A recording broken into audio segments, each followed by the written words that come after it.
Hi, this is Dr. Scott, and today we're going to get into this really interesting question. Will the IRS turn into the ERS on April 2nd? So, President Trump has been talking about this all the time. I personally have been talking about the deletion of the IRS since 2020. And it's kind of like this little video here I'm going to show you, but it's like, when is it going to happen, right? William, move your head. Look at the size of that boy's head. Shh. I'm not kidding, it's like an orange on a toothpick. You're gonna give the boy a complex. Well, that's a huge noggin. It's a virtual planetoid. Has its own weather system. Heed, move!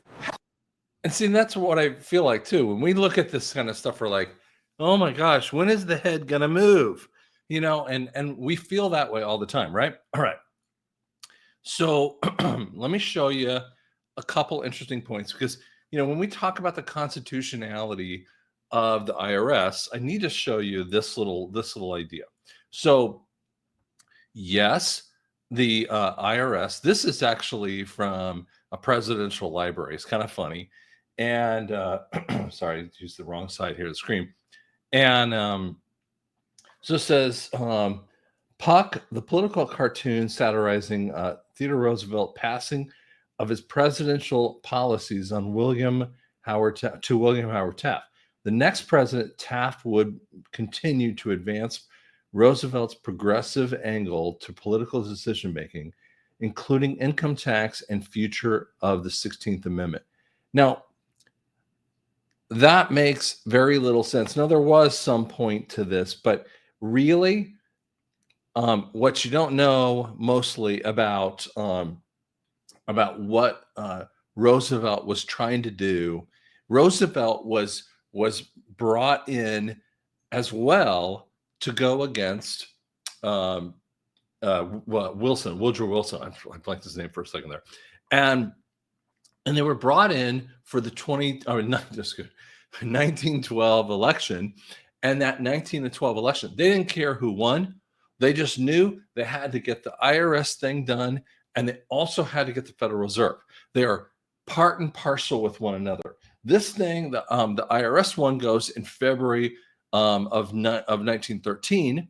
The Federal Reserve goes to December of 2019, or sorry, again, 1913. Sorry about that. And here's what Congress. This is the weirdest of the amendments, and it's very vague. And this is how they love doing vague things, right? Congress shall have the power to lay and collect taxes on incomes from whatever source derived without apportionment among the states. And I just want to look up this word because it's such an interesting word. Apportion. So we're going to show you like the meaning of apportionment. Means to divide or allocate. So in essence, what you're hearing when you hear this, like, so you have apportionment, and apportionment is not allocated to the states. Wait, did you know that when you have state income tax, it is not allowed in the states, even though they take the money? Who gets it? The federal government. This is their way of getting in just another little piece of it. And yet it actually violates the 16th Amendment, even though the 16th Amendment is one of the dumbest amendments out there, right? And this little article tries to go on and say, you know, talk about in 1861, which, by the way, Lincoln brought in a revenue attack. Revenue Act at the same time frame. It was repealed in 1872. Interesting time frame, right? And then, you know, so they kept trying to do this. And really what they were looking for is 2% of incomes. Look at this, 2% of incomes over $4,000, which are normally the highest incomes that they had at the time frame. And they're talking about, you know, different points. This doesn't even presuppose all of the challenges that we had, you know, over the years. Now, Then Trump comes on, and let me make this a little bigger so you kind of see it a tad, So Trump says he's going to be lenient on reciprocal tariffs. Here's what we know about Liberation Day, right? So basically, and there will be some level of this, but trust me, we have to have tariffs. What does a tariff do? What does an external revenue service, which is the perfect way of doing it? It's transitioning people to kind of think a little differently, because external revenue, and by the way, it's in the Bible too. It's in Matthew 17, verse 20 or so, or 25, and basically it talks about how the taxes and tariffs are for a foreigner or outside of a citizenship. The people inside the citizenship shouldn't have to pay that. And even at the time frame, Jesus is like, well, just so we don't get in issues with them, we'll pay that kind of thing. But he didn't pay it directly. They just went off and caught some fish. It was really strange, unique kind of circumstance with that too. But basically, even the temple people were violating the responses of what they thought should actually happen. So interesting point, right? So let's show what Howard Lutnick actually. Do you want to say a couple of words?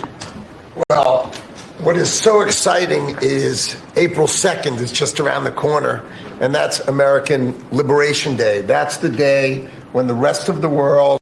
So, by the way, Howard Lutnick is the Secretary of Commerce. He's a billionaire, but he's one of the smart guys that have been pushing this kind of thing. And he is excited about this because commerce, if he sees that increase, which is a business movement of funds and everything else. And by the way, there is a massive amount of businesses who are moving back into America. Hyundai, Honda, all these companies are coming back to America. Do you need real jobs? Do you need good jobs instead of the idiot jobs that have been done?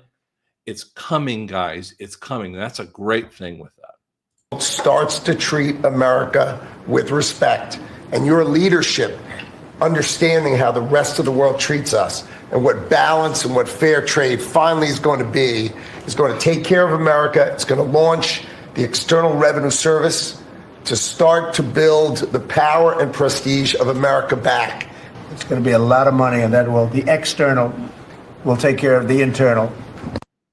The external will be able to take care of the internal. Now, he did talk about some other things, but I'm trying to share with you, he like gently is pushing this direction so that people can really be there. Now, we want it to be yesterday. Of course, we all want it to be yesterday.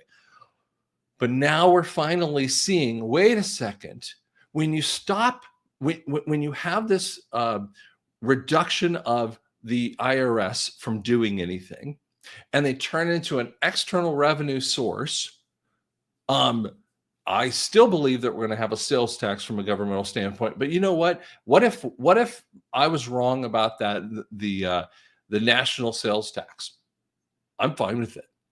What if you can get it by tariffs?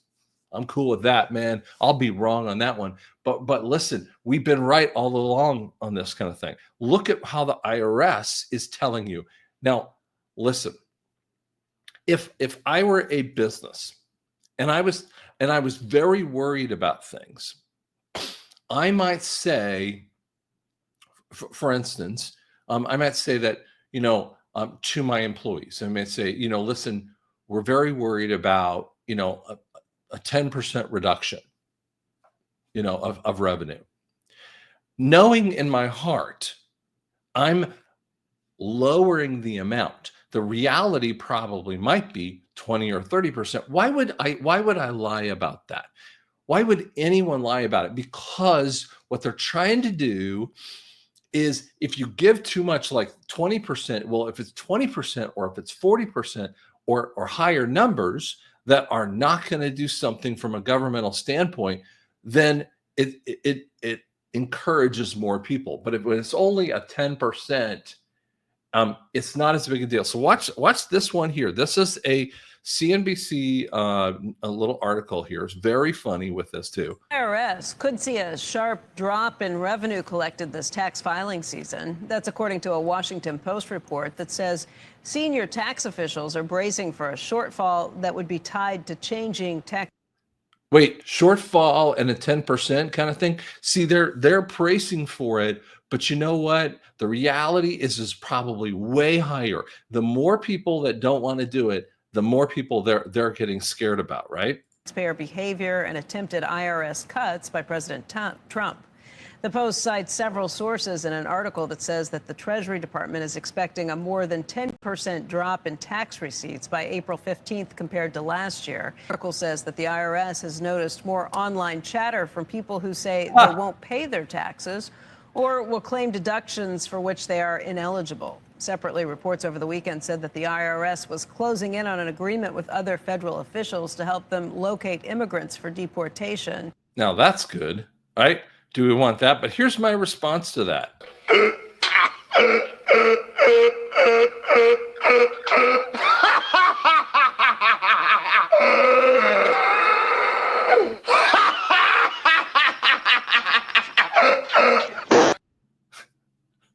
So sorry, I had a little clip on the back end of this from another thing. But my response here is like, guys, we're laughing at the IRS. And then here's what we have. We have congressmen and senators are telling you, oh, this is a bad thing, right? And like, who in the right mind looks at this as a bad thing? It's like the USAID, and you have all these people like throwing a hissy fit at Elon, and yet when you present them with the facts, they go, well, that's not true. Yes, it is. It's right there in front of you. And the reality is these institutions are dying. I was talking to someone who's known me for a very long time frame.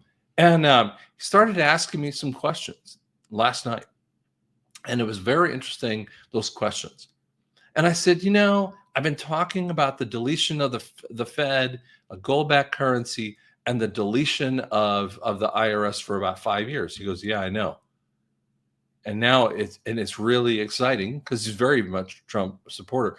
But it's like, he's very excited with that. Why aren't you excited about this? They're trying to tell you this ERS thing is going to be the replacement, and we're seeing it. And they're telling you it's April 2nd. No, I think it's great you don't do it on April 1st because you don't want to have April Fool's Day. I mean, listen, you want to do that kind of thing, but you definitely want to do it on the first day of the year. Now, I'm going to share something that's totally nutty here. Just a second, right?